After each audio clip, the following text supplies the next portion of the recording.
আসসালামু আলাইকুম। ওই দিন ভার্সিটি চলে আসছিলাম, এরপর একটু ভিডিও ক্লিপ নিতে থাকি। নিচে এসে দেখি ভার্সিটি অনেক সুন্দর করে সাজাচ্ছিল। পরের দিন প্রোগ্রাম ছিল, বৈশাখের প্রোগ্রাম ছিল। এটা হচ্ছে 14 এপ্রিলের ব্লগ। আমার সেমিস্টার ফাইনাল থাকার কারণে আমি ভিডিও আপলোড করতে পারি না, তাই আপনাদের সাথে আজকে শেয়ার করছি। এই রিলসটা তো আপনারা দেখেই ফেলছেন যে বৈশাখের নতুন একটা লুক আসছে। তো সকালেই একটা আপুর বাসায় চলে আসছিলাম। আপুর ভার্সিটিতে বৈশাখের প্রোগ্রাম ছিল, তো আপুর বাসার বেলকনিটা এত সুন্দর ছিল, আমার অনেক দেখতে ভালো লাগছিল, তাই ভিডিও ক্লিপ নিচ্ছিলাম। তো এরপর আমিও একটু নিচের ভিডিও ক্লিপ নেই, জাস্ট ইগনোর। তো আপুর বাসা থেকে এত সুন্দর ভিউ ছিল বলার বাহিরে। তো আপুর বাসা থেকে AIUB এর গোল লাইব্রেরিটা দেখা যাচ্ছিল, সুন্দরই লাগছিল, আবার সুন্দর ক্যাপচার আসছিল। এরপর বের হয়ে গেলাম ভার্সিটি যাওয়ার জন্য। অলরেডি প্রোগ্রাম শুরু হয়ে গেছে, সকাল থেকেই প্রোগ্রাম শুরু হয়ে গেছে। আমাদের যেতে যেতে প্রায় 11টা বেজে গেছিল। বুঝতেই পারছিলাম ভার্সিটিতে গেলে এখন দাঁড়িয়ে থাকারও জায়গা পাবো না, বাট কি করার, এত রোদ ছিল বলার বাহিরে। তো ভার্সিটিতে চলে আসলাম, অনেক সুন্দর করে সাজিয়েছিল আর গেটের এন্ট্রিটা অনেক সুন্দর করে ডিজাইন করেছিল। আমি তো ভিডিও ক্লিপ নিচ্ছিলাম এবং প্রচুর রোদ ছিল ওই দিন, একদম খারাপ অবস্থা। এই তো যেটা বললাম, লেট করে ঢুকলাম, দাঁড়িয়ে থাকারও জায়গা পাবো না, ক্রাউড এবং এত মানুষ ছিল ওই দিন।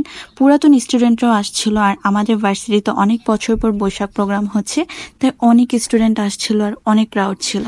আমাদের ক্যাম্পাস এত ছোট, স্টুডেন্টরা ছাদেও দেখলাম ফটোশুট করতেছিল, এন্ড অনেস্টলি আসলে জায়গা ছিল। তো দেখলাম প্রোগ্রাম হচ্ছে আর অনেক প্রচুর পরিমাণ স্টুডেন্ট ছিল। ভাবলাম বের হয়ে যাব এখন। বের হওয়ার আগে ফ্রেশ একটা লেমনেড ট্রাই করলাম, এত গরম আর রোদ ছিল ওই দিন। 2-3 বার জুস খেয়ে ফেলছিলাম, তাও মন শান্তি হচ্ছিল না, প্রচুর গরম ছিল। তো আমি ভিডিও ক্লিপ নিচ্ছিলাম, এত মজা করে লেমনেড বানাচ্ছিল, আমি এডিট করছি আর মন চাচ্ছিল আবার খেয়ে আসি। যাই হোক, আমরা লেমনেডটা ট্রাই করলাম।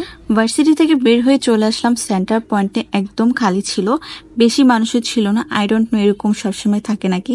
আমি এসে এরকম ফাঁকা ফাঁকা সবকিছুই দেখলাম। তো রেস্টুরেন্টে খাওয়ার জন্য উপরে চলে যাচ্ছিলাম। এখানে খেলার জন্য অনেক সুন্দর দলগুলা ছিল, এটা থেকে দল উঠাতে হয়, যদিও অনেক টাফ, উইন হলে পাবা। তারপর এখানে ওয়েট করছিলাম খাবারের জন্য, প্লাস এখানে বসে ভিউ এনজয় করছিলাম। উপর থেকে ভিউটা অসাধারণ লাগতেছিল।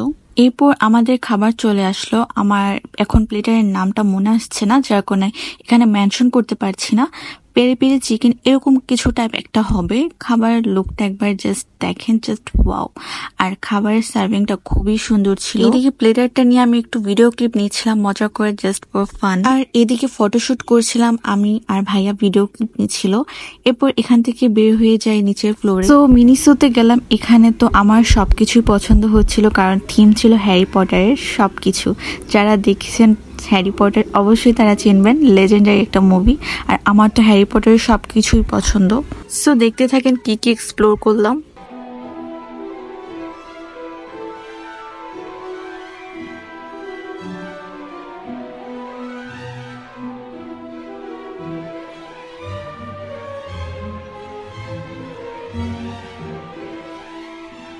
হ্যারি পটারের সবকিছু ছিল, ইভেন এখানে ছিল হ্যারি পটারের ক্রস বডি ব্যাগ ছিল, রিভেনক্লো ইউনিফর্ম ছিল, ইভেন হগার্টসের ব্যাগ ছিল। জিনিসটা কি ছিল বুঝতে পারছিলাম না, বাট জিনিসটা অনেক সুন্দর ছিল। আর এই গ্লাসটা তো ছোটকাল থেকে চেনা পরিচয়, হ্যারি পটার মুভিতে ডাম্বলেডর এই গ্লাসটা ইউজ করতো আর বুক পড়তো। এরপর এই বুকগুলো টোটালি হ্যারি পটারের যে বুকগুলো ছিল ওইরকম ছিল।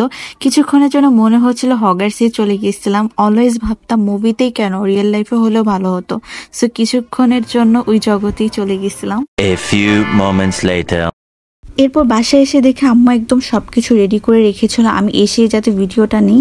দেখতে পাচ্ছেন এটা রিলসের মতো করে নিয়েছিলাম, বাট ছাড়ার মতো কোনো এনার্জি ছিল না ওই দিন, এত টায়ার্ড ছিলাম, যার কারণে এর ভিডিও আর কন্টিনিউ করতে পারিনি, ডিরেক্ট এখান থেকেই। সো দেখি যে একদম পান্তা ভাত ছিল, আলুর ভর্তা ছিল, ইলিশ মাছ ছিল, হালকা একটু পেঁয়াজ ভর্তাও ছিল। সো আমার সবচেয়ে বেস্ট বৈশাখ ছিল এটা, তাই ভাবলাম আপনাদের সাথেও শেয়ার করি কিছু মোমেন্ট।